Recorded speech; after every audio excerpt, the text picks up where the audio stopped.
Hello friends, Radhe Radhe. Happy Makar Sankranti. आप सभी को संक्रांति की बहुत बहुत शुभकामनाएं। तो आज हम बनाने वाले हैं संक्रांति और सर्दियों में सबसे ज़्यादा खाए जाने वाले ये तिल गुड़ के लड्डू, जो बहुत कम सामान से साथ में ये बहुत टेस्टी और बहुत फ़ायदे कारक होते हैं। और सर्दियों में हमारे यहाँ दादी नानी के ज़माने से ये तिल गुड़ के लड्डू बनते आ रहे हैं।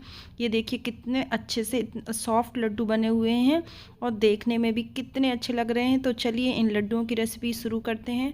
सबसे पहले हमने कढ़ाई रखी है गैस के ऊपर और उसमें तिल डाला है।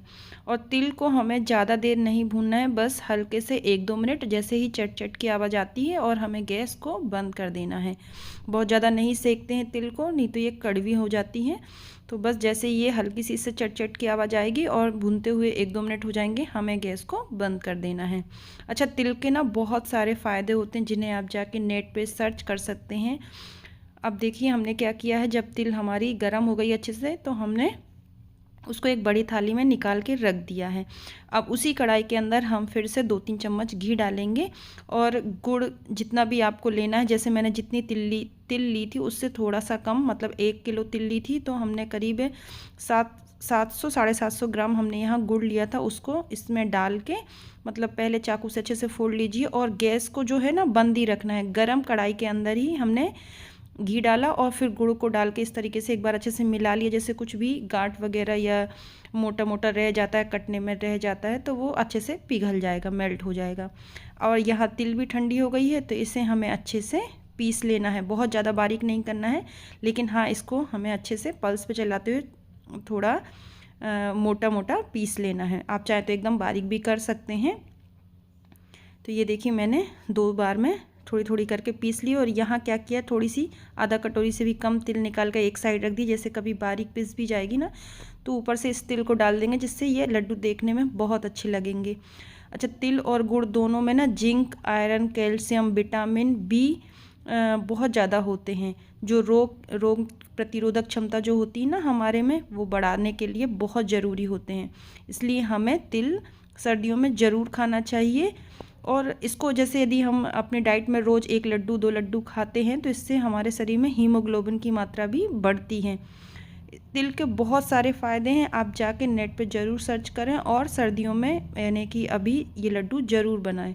तो ये हमने इसको पीस लिया है तिल को, और जो खड़ी तिल्ली साबुत तिल्ली हमने बचा ली थी उसको इसके ऊपर हमने डाल दिया है। अब हम क्या करेंगे, जो गुड़ हमने गर्म करके रखा है उसको भी हम इसमें डाल देंगे।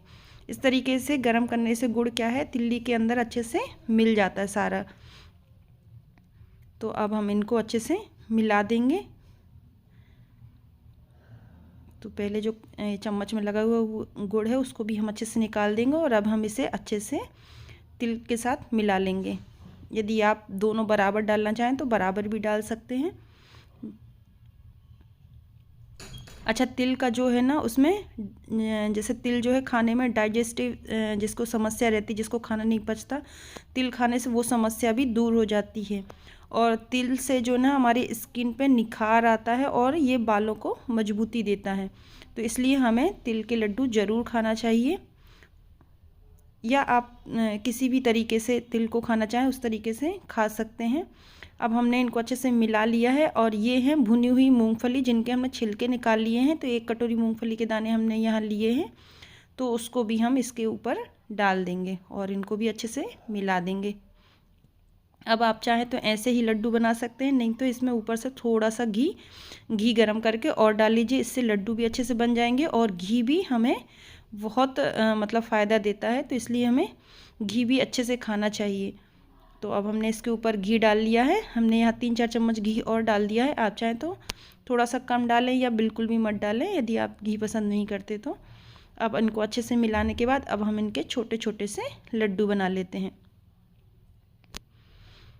तो यदि इस तरीके से आप बना लें, और यदि आपको बनाने में दिक्कत हो रही हो तो आप थोड़े से पानी के छींटे देते जाइए और लड्डू बनाते जाइए। वैसे ये बहुत आसानी से बन जाते हैं। आप बहुत ही मतलब आप यदि पहली बार भी बना रहे हैं तो भी आप लड्डू आराम से बना सकते हैं, क्योंकि गुड़ और घी की वजह से ये फटाफट से बन जाते हैं। तो यहाँ हम अपने लड्डुओं को बना के तैयार कर लेते हैं। फ्रेंड्स, आपसे रिक्वेस्ट है कि यदि आपको मेरी वीडियो में कहीं भी कुछ भी अच्छा लगे तो please like, share and subscribe. और बेल आइकन को ज़रूर प्रेस कीजिए। Thanks for watching.